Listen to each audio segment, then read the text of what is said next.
আসসালামু আলাইকুম, শুভ সকাল সবাইকে। আজকে আমার নাইট ডিউটি ছিল, দীর্ঘ ১১ ঘন্টার নাইট ডিউটি শেষে এখন বাসায় আসলাম। দেন ব্রাশ করতে করতে এখন ছাদে উঠতেছি।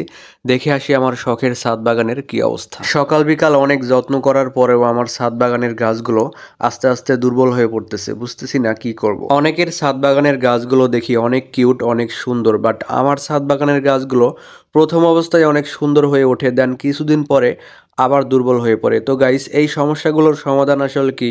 তোমরা যদি কেউ জেনে থাকো অবশ্যই আমাকে জানাবা। এনিওয়ে, তো আমি ছাদে উঠে ব্রাশ করতেছি আর গাছগুলো দেখতেছি যে গাছগুলোর অবস্থা একদমই খারাপ। তো গাছগুলো যেহেতু নষ্টই হয়ে যাচ্ছে, এগুলো ফেলে দিয়ে আবার নতুন করে শুরু করব। একটা বালতি অলরেডি গাছ লাগানোর জন্য রেডি করে ফেলেছি, দেন আমার সামনে আরেকটা বালতি আছে, ওইটাও আজকে ক্লিয়ার করে ফেলবো। তারপর মাঝখানে ছোট্ট একটা বালতি আছে, এই বালতিতে পুঁই শাক লাগানো আছে, এই বালতির মাটিগুলো ঢেলে আবার নতুন করে সাজাবো। এই যে দেখতে পাচ্ছেন, এই বালতিতে বেশ কয়েকদিন আগে জৈব সার আর মাটি দিয়ে সুন্দর করে সাজিয়ে রাখছি। এই বালতিতে 15 থেকে 20 দিন পরে গাছ লাগাবো ইনশাআল্লাহ। আর এই বালতিতে কিছু পুঁই শাক আর সিম গাছ লাগানো আছে, এগুলো বিকেল বেলায় উঠিয়ে অন্য জায়গায় লাগিয়ে দেবো, দেন এই বালতিটাও ক্লিয়ার করে ফেলবো। আর এই বালতিতে কিছু ধনিয়া পাতা আর বরবটির গাছ লাগানো আছে। তো গাইস, দেখতেছি মাটিগুলো একদম শুকিয়ে গেছে, এখন একটু পানি দেবো। এই পাশে ফিলিপাইনে কিছু গ্যান্ডারি লাগানো হয়েছে, মাশাআল্লাহ, এগুলো আস্তে আস্তে বড় হচ্ছে। তো এখন বাসা থেকে জগ ভরে পানি নিয়ে আসলাম, প্রত্যেকটা গাছে হালকা করে পানি ছিটিয়ে দেবো, বেশি দেওয়া যাবে না, বেশি দিলে আবার গাছের গোড়া পচে যাবে। গাছে পানি দেওয়া শেষ। তো গাইস, এই যে দেখতে পাচ্ছেন, এগুলো হলো শাকসবজির ছাল,